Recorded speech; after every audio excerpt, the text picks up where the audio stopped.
শুধু কি লিচুই খাবেন, বিচি দিয়ে একটি বাঁশি বানিয়ে নিন, দারুণ সাউন্ড হয়। আমি বানিয়েছি, আপনি বানিয়েছেন তো?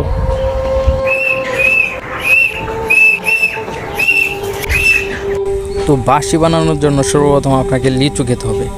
তো লিচু খাওয়ার পর দেখবেন এমন একটি বিচি বের হবে, আর এই বিচি দিয়ে বানাতে হবে বাঁশি।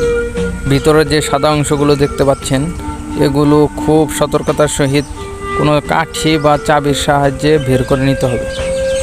অবশ্যই অনেক সতর্কভাবে আস্তে আস্তে করে এগুলো বের করে নিতে হবে। বের করার সময় অবশ্যই খেয়াল রাখবেন যেন ভেঙে না যায়। আর হ্যাঁ, সবগুলো সাদা অংশ বের করে ফেলতে হবে, তা না হলে সাউন্ড কম হবে। তাই সবগুলো সাদা অংশ বের করে ফেলার চেষ্টা করবেন। এগুলো বের করার সময় লক্ষ্য করলে দেখতে পারবেন যে এগুলো খানিকটা কাঠের গুঁড়োর মতো। তো যাই হোক, আমাদের প্রায় বের করা শেষ। তো বের করা কমপ্লিট হয়ে গেলে দেখতে পারবেন ভেতরটা একদম ফাঁপা হয়ে যাবে, ঠিক এরকম।